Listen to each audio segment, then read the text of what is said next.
Hi, I'm Franklin Fire Lieutenant Jeff Boggs. Today we're doing vehicle extrication. Let me show you what we're doing.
Well, it may be hard to recognize now, but at one point, this vehicle had a steering wheel. 3, 2, 1. And what we did is we blew the airbag to show how the patient will react to the concussion that an airbag causes, the dust that the airbag creates as far as an irritant, and to better sympathize with what our victim has just gone through after that airbag deployment happened.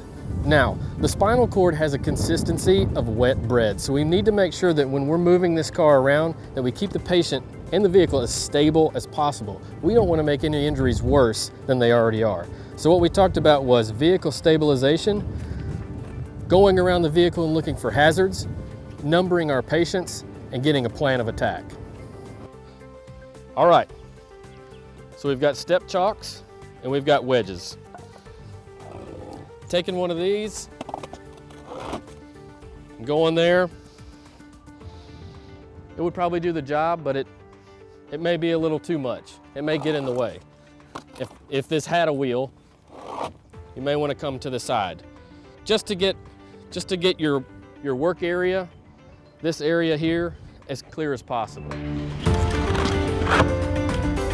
So now we're prepared. We've got the vehicle stable. We know we have one patient, airbag deployment, and their seatbelt is on.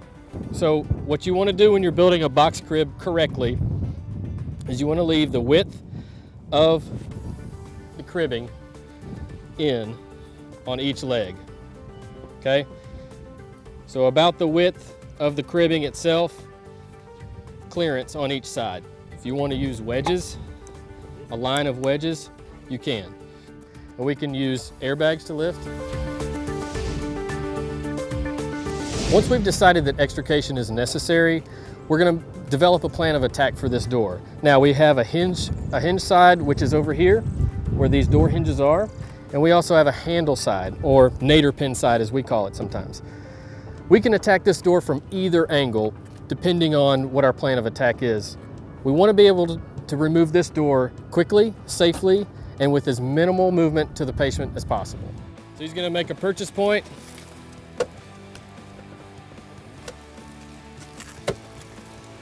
Great. Okay, awesome. So he didn't rock the car much. He didn't go crazy on it. He used his body weight.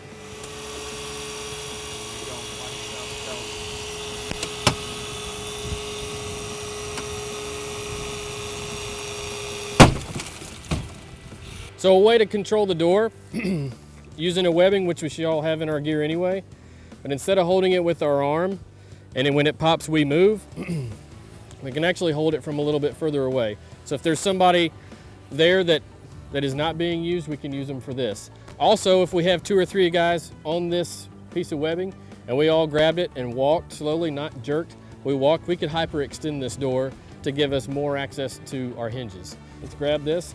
1, 2, 3, walk. Okay. All right, so we hyperextended that door a little bit more, and now we have control of it for our cutter guy when he does the hinges. All right, so most vehicles have 2 different types of glass. They have a tempered glass and a laminated glass. Now the tempered glass, when you break it in these side windows, they turn into these tiny little pieces.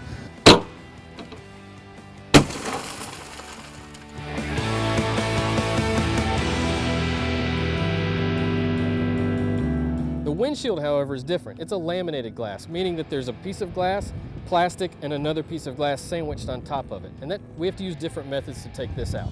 So we did this effectively. We had a lot of fun doing it.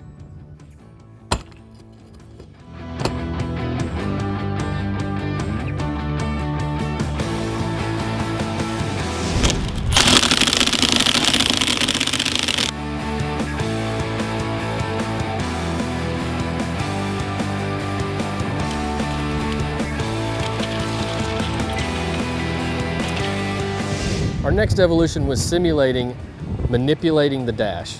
Now, this is important to know how to do because in the event that this dashboard has come onto our patient, lower extremities, legs, we need to be able to manipulate this quickly and efficiently. So what we chose to use today was a dash lift with no relief cuts. So what we did is we put spreaders in here, we made contact with our dash hanger and lifted it up. We were able to make room for easy access to our patient's lower extremities.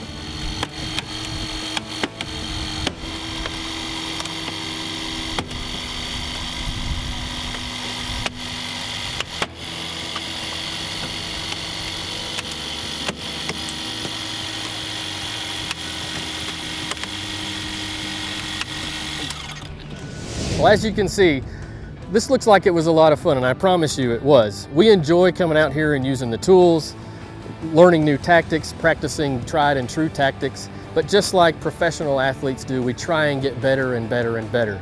And practicing and rehearsing the way that we would do this on a real live incident was practiced out here today. So we treat it real. We want the citizens and visitors of Franklin to know that if you do get an accident in our city, we're out here practicing to get you out as safely and as quickly as possible. I'm Fire Lieutenant Jeff Boggs. Thanks for watching.